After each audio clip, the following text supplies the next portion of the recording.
자, 오늘은 빌립보서 1장 2절 말씀을 중심으로 은혜입니다라는 제목으로 함께 하나님 말씀 선포하도록 하겠습니다. 함께 선포하고 말씀을 받습니다. 은혜입니다. 네. 모든 것이 은혜입니다. 네. 아멘. 지난 시간 하나님께서 우리에게 참 많은 은혜 베풀어 주신 줄로 믿습니다. 2022년 한 해의 절반이 지나고 또 새롭게 절반을 시작하는 이 시점, 하나님께 받은 은혜에 감사하고 또 베풀어 주실 은혜를 기대하는 귀한 주일이 되기를 소망합니다. 하나님께서 7월 1일 이 시간 오늘까지 우리에게 호흡을 연장하여 주셨는데, 성도에게는 무엇이 은혜인지 함께 세 가지로 살펴보고자 합니다. 첫 번째, 하나님이 은혜입니다. 우리 빌립보서 1장 2절 말씀 다시 한번 봉독하겠습니다. 하나님 우리 아버지와 주 예수 그리스도로부터 은혜와 평강이 너희에게 있을지어다. 아멘. 아멘. 하나님 우리 아버지와, 성도에게는 하나님이 은혜입니다. 성도에게는 하나님이 우리 아버지 되심이, 그리고 하나님 그 자체가 은혜인 줄로 믿습니다. 왜 하나님께서 우리 성도에게 은혜가 되시는지 한 가지 이야기를 나누고자 하는데, 신명기 11장 10절에서 14절 우리 성경 한 구절 다 찾아서 교독하도록 하겠습니다. 내가 들어가 차지하려 하는 땅은 내가 나온 애굽 땅과 같이 아니하니 거기에서는 너희가 파종한 후에 발로 물대기를 채소밭에 댐과 같이 하였거니와, 너희가 건너가서 차지할 땅은 산과 골짜기가 있어서 하늘에서 내리는 비를 흡수하는 땅이요, 내 하나님 여호와께서 돌보아 주시는 땅이라. 연초부터 연말까지 내 하나님 여호와의 눈이 항상 그 위에 있느니라. 내가 오늘 너희에게 명하는 내 명령을 너희가 만일 청종하고 너희 하나님 여호와를 사랑하여 마음을 다하고 뜻을 다하여 섬기면 여호와께서 너희의 땅에 이른 비 늦은 비를 적당한 때에 내리시리니 너희가 곡식과 포도주와 기름을 얻을 것이요. 아멘. 아멘. 네. 지금 우리가 읽은 말씀은 약속의 땅 가나안에 대한 말씀입니다. 우리는 가나안 땅을 젖과 꿀이 흐르는 땅이라고 알고 있는데 맞습니다. 하지만 오늘 신명기 11장에서는 조금 다르게 표현합니다. 신명기 11장에서 우리 하나님께서 말씀하시기를 가나안 땅은 너희가 나온 이집트와 같지 않다. 이집트에서는 물 대어서 농사 지었지만 이 가나안 땅은 그렇지 않고 하늘에서 내리는 비를 흡수하는 땅이라고 말씀하십니다. 쉽게 말하면 이집트에서는 물 대어서 농사가 가능한데, 이 가나안 땅, 약속의 땅, 하나님께서 허락하신 땅은 물 대어서 농사가 불가능하다는 것입니다.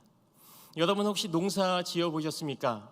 세상의 모든 일이 쉽지 않지만 농사도 참 쉽지 않은 것 같습니다. 농사에 여러 방법이 있는데 수리답과 천수답이 있습니다. 우리나라는 수리답입니다. 수리시설을 통하여서 밭과 논에 물을 대어 농사를 짓는 농사법입니다. 하지만 가나안 땅은 천수답입니다. 물을 저장해서 농사 짓는 것이 아니라 오직 하늘에서 내리는 비에 의지해서 농사를 짓습니다.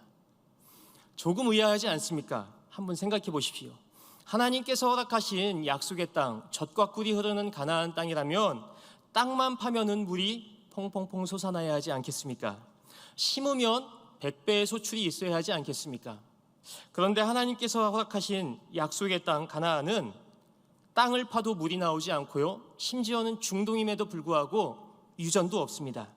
그렇기 때문에 일평생 살면서 우물 하나 발견하는 것도 큰 축복입니다. 그러니 창세기에서 이삭이 땅만 팠다 하면 우물이 발견되는 것을 보고 그랄 왕 아비멜렉이 와서 화친을 맺자고 하는 것입니다. 여호와께서 너와 함께 하심을 우리가 분명히 보았으므로. 이건 가나안 땅에서 있을 수 없는 일입니다. 일평생 우물을 파도 하나 발견할까 말까인데, 이삭은 땅만 팠다 하면 우물이 발견되는 것을 보니까 이건 사람이 하는 게 아니라 하나님이 하시는 일이라는 거예요. 하나님께서 40년을 지나게 하신 광야, 그리고 가나안 땅은 물을 대어서 농사가 불가능합니다. 이 말은 예측 가능한 삶이 아니라 예측 불가능한 삶이라는 거예요. 그래서 중요한 것이 있는데 가나안 땅에서는 그 무엇보다 이른 비와 늦은 비가 중요합니다. 신앙생활 하면서 한 번쯤은 들어보셨을 것입니다. 이 이른 비와 늦은 비, 이것이 없이는 가나안 땅에서 농사가 불가능합니다. 여러분 같으면 물 대어서 농사 지을 수 있는 이집트에 살기 원하십니까? 오직 하늘의 비에만 의지해야 하는 가나안 땅에 살기 원하십니까? 예측 가능한 삶을 원하십니까? 예측 불가능한 삶을 원하십니까? 우리는 모두 예측 가능한 삶을 원합니다. 저도 마찬가지입니다. 우리는 예측 불가능한 상황을 최대한 컨트롤 가능한 상황으로 만들기 위해서요, 보험을 들기도 하고 연금을 붓습니다. 우리 모두는 예측 가능한 삶을 원합니다. 하지만 가나안 땅은 예측이 불가능합니다. 이른 비와 늦은 비가 없으면 답이 없는 땅입니다. 올해 우리나라 봄철 많이 가물었는데 이러한 상황이 되면은 가나안 땅은 그해의 농사는 망하는 겁니다. 하나님께서 허락하신 가나안 땅은 사실 젖과 꿀이 흐르는 땅이 될 수가 없습니다. 그런데 성경에서 그 땅이 젖과 꿀이 흐르는 땅이 될 수 있는 이유 무엇인지에 대해서 기록하고 있는데 그 이유를 신명기 11장 12절에서는 이렇게 기록하고 있습니다. 내 하나님 여호와께서 돌보아 주시는 땅이라 연초부터 연말까지 내 하나님 여호와의 눈이 항상 그 위에 있느니라. 할렐루야. 가나안 땅은 예측 불가능하지만 그 땅이 젖과 꿀이 흐르는 땅 될 수 있는 것은 하나님이 돌보아 주시기 때문에 여호와의 눈이 연초부터 연말까지 1월 1일부터 12월 31일 평생을 함께하여 주시기 때문에 그 땅이 젖과 꿀이 흐르는 땅 될 수 있다고 성경은 선포하고 있습니다. 가나안 땅이 은혜가 아니라요, 하나님께서 그 땅을 돌보아 주시고 그 땅을 향하여서 하나님의 눈이 항상 있기 때문에 그 땅이 젖과 꿀이 흐르는 땅 되는 줄로 믿습니다. 가나안 땅이 은혜가 아니라 하나님이 은혜입니다. 여러분 기억하십시오. 하나님께서는 자기 백성을 광야로 그리고 가나안 땅으로 하나님의 은혜 없이는 살 수 없는 땅으로 인도하셨습니다. 혹시 지금 우리가 있는 삶의 자리가 영적 광야이고 하나님께서 내려주시는 영적인 이른 비와 늦은 비 없이는 살 수 없는 척박한 환경이라면 하나님의 도우심 없이 하나님의 돌보심 없이 살 수 없는 땅이라 할지라도 여러분 걱정하지 마십시오. 우리가 어떠한 상황, 어떠한 환경, 누구를 만나고 있다 할지라도요, 우리 하나님께서 지금도 우리를 향하여서 말씀하시기를 내 하나님 여호와께서 돌보아 주시는 땅이라. 아멘. 연초부터 연말까지 내 하나님 여호와의 눈이 항상 그 위에 있느니라. 우리의 상황이 어떨지라도요, 주님이 우리를 돌보아 주십니다. 여호와의 눈으로 항상 함께하여 주십니다. 지금 내 상황이 은혜가 될 수 있는 것 하나님이 함께하여 주시기 때문인 줄로 믿습니다. 하나님이 은혜입니다. 그래서 여호수아 1장 9절에서는 우리 하나님이 함께하심을 어떻게 표현하고 있느냐, 제가 봉독합니다. 내가 어디로 가든지 내 하나님 여호와가 너와 함께하느니라 하시니라. 할렐루야. 어떻게 표현하냐 하면요, 내가 어디로 가든지, 우리 하나님은요, 우리가 어디를 가든지 누구를 만나든지 무엇을 하든지 함께하여 주시고 돌보아 주시고 여호와의 눈으로 우리를 바라보시는 줄로 믿습니다. 성도에게는 그 무엇이 아니라 하나님이 은혜입니다.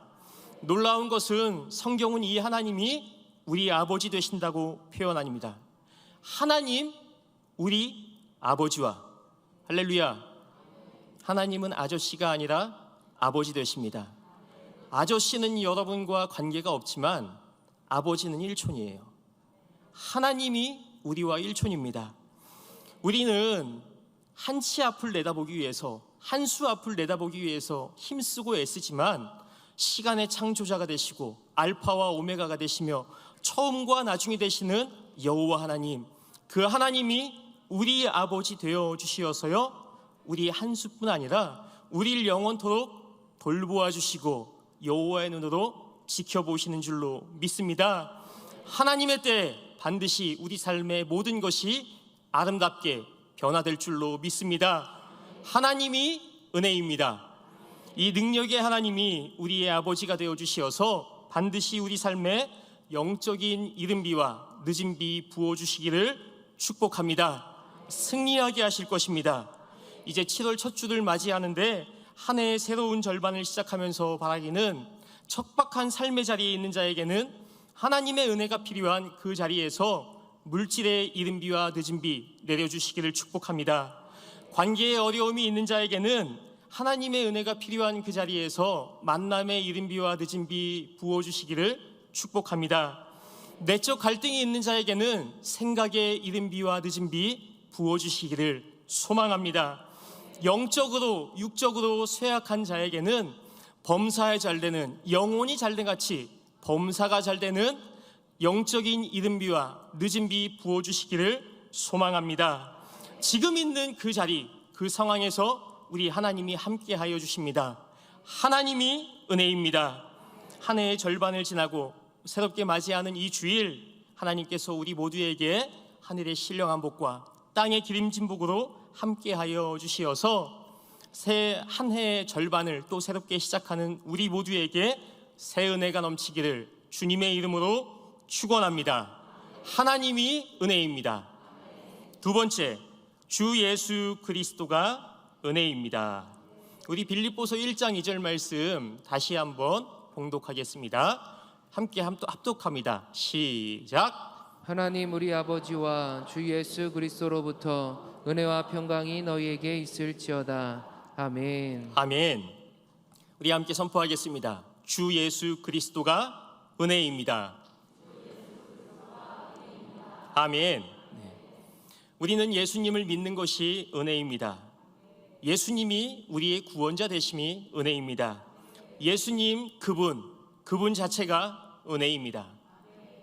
세상의 모든 것은 원리와 이치와 법칙이 있습니다. 물은 위에서 아래로 흐르고 봄이 되면 싹을 틔우고 가을이 되면 추수하는 것처럼 세상의 모든 일에는 영적인 원리와 이치와 법칙이 있는데 영적인 세계도 마찬가지입니다. 원리와 법칙과 이치가 있는데 구원의 법칙은 오직 예수 그리스도인 줄로 믿습니다. 여러분, 예수님 없이 하나님께 나아갈 수 없습니다. 예수님을 부인하면 이건 우선 1단 아니고 2단입니다. 예수 외에 구원 없습니다. 이것은 배타성이 아니라 유일성입니다. 영적 원리 안에서 예수 그리스도는 하나님께 나아가는 유일한 길입니다. 우리는 오직 예수 그리스도를 통하여서 하나님께 나아갑니다. 예수 그리스도께서 하나님과 우리 사이에 막힌 담을, 죄로 인하여 막힌 담을 허물어뜨리시고 하나님과 우리 사이에 관계를 회복시켜 주셨습니다. 주 예수 그리스도가 은혜입니다. 우리는 하나님께 기도할 때 어떻게 기도합니까? 예수님의 이름으로 기도합니다. 아멘. 이걸 꼭 붙여서 기도해야 합니다. 왜냐하면 예수 그리스도께서 우리의 중보자 되시기 때문에 우리는 하나님께 기도하지만 예수님을 통하여서 기도하는 것입니다. 주 예수 그리스도가 성도에게 은혜입니다. 우리 지금 이 시간 이 자리에서 예배로 나아갑니다. 나의 시간을 드리고요, 물질을 드리고 나의 마음과 생각 모든 것을 드려서 하나님께 예배로 나아갑니다. 그런데 오해하지 마십시오. 이것을 희생이라고 생각하지 마십시오. 원래 우리는 하나님께 예배할 수 없는 자들인데 예수 그리스도의 피로 말미암아 하나님께 예배하게 된 줄로 믿습니다. 주 예수 그리스도가 성도에게 은혜입니다. 왜 예수님이 은혜입니까? 예수님께서는 이 땅에서 30년 공생의 생활을 하시는 동안 자기를 위해 기적을 행하시기보다 자기 백성을 위해서 기적을 행하셨습니다. 저는 이것이 예수님께서 행하신 가장 큰 기적이 아닐까 합니다. 자신을 위해서는 기적을 행하지 않으세요. 할 수 있지만 하지 않는 것. 주님은 자신의 이익을 위해서 기적을 행하신 적이 없습니다.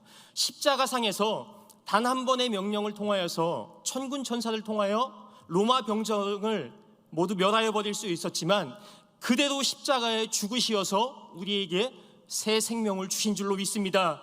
주 예수 그리스도가 성도에게 은혜입니다. 우리는 금식합니다. 대부분 문제가 있으면 금식합니다. 나 자신을 위해서 금식합니다.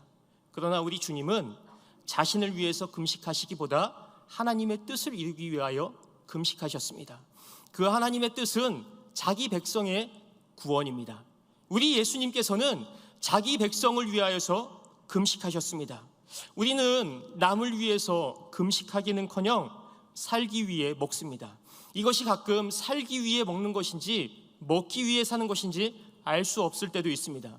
심지어는 누군가에게 대접하는 것도 그가 나에게 은혜 베풀어 주었기 때문에, 이익을 줄 수 있기 때문에 대접합니다. 그러나 우리 주님께서는 우리를 위하여서 금식하셨습니다. 주 예수 그리스도가 성도에게 은혜입니다. 예수님의 십자가에서 피 흘림 없이 우리는 주님께 나아갈 수 없습니다. 예수님이 은혜입니다.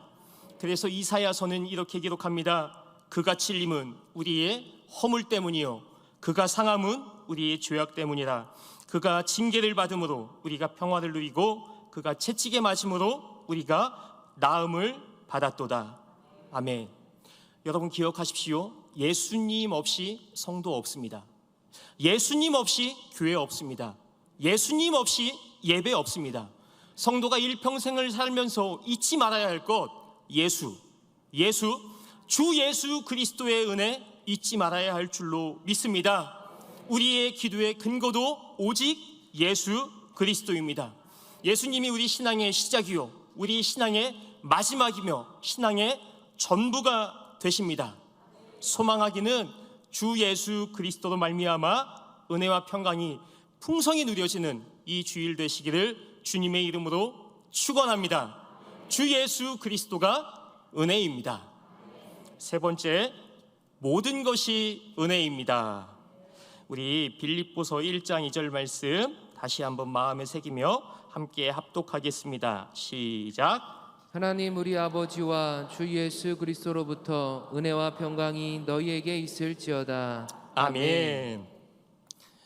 여러분 축복합니다. 오늘 이 본문 하나님 우리 아버지와 주 예수 그리스도로부터 은혜와 평강이 너희에게 있을지어다.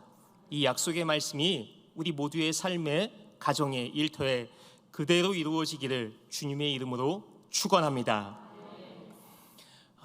주 하나님 우리 아버지와 성도에게는 하나님의 은혜입니다. 주 예수 그리스도로부터 주 예수 그리스도가 은혜입니다. 은혜와 평강이 너희에게 있을지어다. 모든 것이 은혜입니다. 할렐루야. 우리가 읽은 본문 이 빌립보서 2장 1절, 1장 2절 이 말씀은 사도 바울이 지역마다 서신을 보낼 때에 보냈던 모든 서신의 첫 문장에 동일한 말씀이 들어갑니다. 하나님 우리 아버지와 주 예수 그리스도로부터 은혜와 평강이 너희에게 있을지어다. 아멘. 이게 바울 서신 중에서요 고린도 전후서, 갈라디아서, 에베소서, 빌립보서, 골로새서, 빌레몬서, 데살로니가 전후서, 디모데 전후서, 디도서 전 서신에 이 말씀이 다 들어갑니다. 여러분 이 주일 다시 한번 축복합니다. 하나님 우리 아버지와 주 예수 그리스도로부터 은혜와 평강이 우리 모두에게 넘치도록 있기를 축원합니다. 놀라운 것은 사도 바울이 서신을 쓸 때 초대교회의 상황입니다. 박해를 받고요 예수님을 믿는 것 때문에 가난한 삶을 살아야 했고요 죽음의 상황에 놓였던 것이 초대교회의 상황이었습니다. 요즘에는 많이 보이지 않지만 예전에 운전을 하다 보면 앞 차량에 물고기 스티커가 붙어 있는 것을 많이 보셨을 것입니다. 예수 믿는다는 표시입니다. 그 유래가 이렇습니다. 초대교회 성도들은 예수님을 믿는다는 이유만으로 목숨을 걸어야 했고 또 가난한 삶을 살게 되었습니다. 그래서 처음 만나는 사람에게 내 목숨이 위태롭기 때문에 예수님을 믿는다는 것을 함부로 이야기하지 못했습니다. 대신에 그 사람이 그리스도인지 알고 싶으면 땅바닥에다가 물고기를 그립니다. 이게 헬라어로 익투스라고 하는데 예수 그리스도 하나님의 아들 구원자, 이것을 헬라어에서 앞글자만 타면 익투스, 물고기가 됩니다. 그래서 물고기 표시를 그렸습니다. 상대방이 그 물고기 그림을 보고 갸우뚱하면은 예수님을 안 믿는 사람이잖아요. 손을 털고 갈 길을 갔습니다. 하지만 상대방이 동일하게 물고기 그림을 그리면 함께 뜨겁게 포옹하고 신앙의 교제를 나누었다고 합니다. 신앙을 위해서 목숨을 걸어야 하는 시대가 초대교회의 상황이었습니다.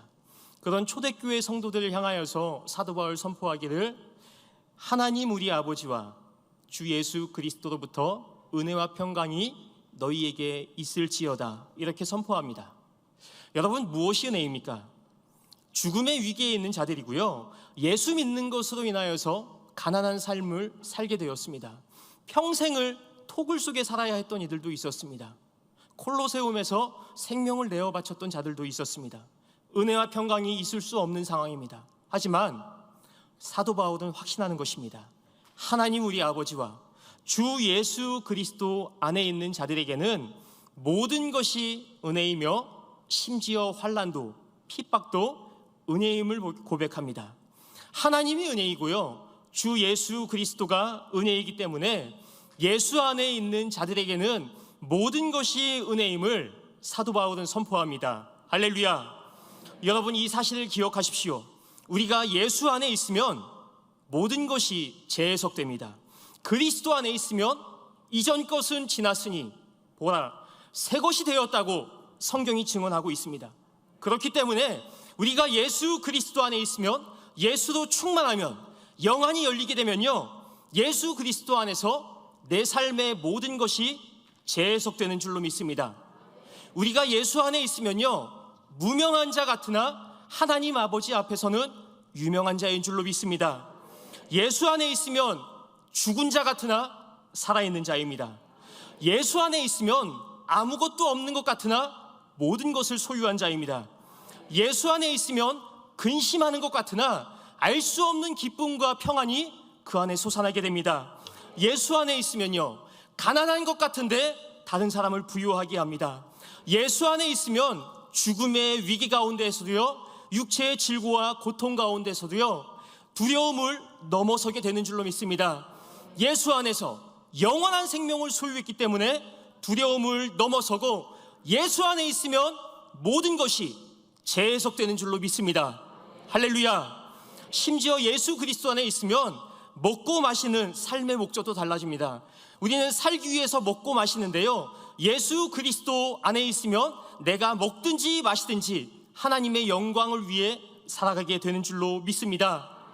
사도 바울은 지금 이 진리를 선포하고 있습니다. 여러분, 우리가 예수를 믿고 지금 예수 안에 있으면 모든 것이 재해석되는 줄로 믿습니다. 예수 믿는 나에게는 모든 것이 은혜입니다. 내가 지금까지 만난 사람이 은혜이고요, 나를 힘들게 했던 상황이 은혜입니다. 내 부모님이 은혜이고요, 내 자녀가 나에게 은혜입니다. 물질로 인한 어려움도 은혜가 되고요, 예수 그리스도 안에서는 육체의 질고도 은혜가 됩니다. 사도 바울은 고백합니다. 그 은혜가 내게 족하네. 왜냐하면 예수 안에서 영원한 생명을 소유했기 때문에 그리스도 안에 있는 자들에게는 모든 것이 은혜인 줄로 믿습니다. 축복합니다. 여러분이 주일 어떠한 마음을 가지고 이 성전에 나오셨든지 상관없습니다. 그리스도 안에서 하나님 우리 아버지와 주 예수 그리스도로 말미암아 은혜와 평강이 충만하고 우리 삶의 모든 것이 은혜로 재해석되기를 주님의 이름으로 축원합니다. 모든 것이 은혜입니다. 말씀을 정리합니다. 첫 번째, 성도에게는 하나님이 은혜입니다. 우리가 어디에 있든지 누구를 만나든지 무엇을 하든지 어려운 일이 있다 할지라도요, 하나님이 돌보아 주시고 하나님이 함께하여 주시고 하나님이 우리 아버지가 되시기 때문에 그 만남도요, 모든 상황도 은혜로 변화되는 줄로 믿습니다. 반드시 하나님의 때에 아름답게 변화될 것입니다. 하나님이 은혜입니다. 두 번째, 주 예수 그리스도가 성도에게 은혜입니다. 예수님 없이 성도 없습니다. 예수님 없이 구원 없습니다. 예수님 없이 교회 없습니다. 예수님 없이 이 예배 없습니다. 예수님이 우리의 시작과 마지막이요, 주 예수 그리스도가 은혜입니다. 마지막으로 세 번째, 하나님 우리 아버지와 주 예수 그리스도 안에 있는 자들에게는 모든 것이 은혜입니다. 축복합니다. 여러분, 예수 안에 있으면요 모든 것이 재해석되는 줄로 믿습니다. 예수 안에 있으면요 내 삶의 모든 것이 감사로 변화되는 줄로 믿습니다.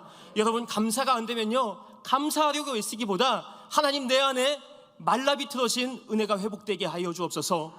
은혜가 회복되면은 주 안에서 감사는 저절로 되는 줄로 믿습니다. 이 자리에 모인 우리 성도님 모두를 축복합니다. 하나님 우리 아버지와 주 예수 그리스도로부터 은혜와 평강이 충만하시기를 주님의 이름으로 축원합니다. 기도하겠습니다.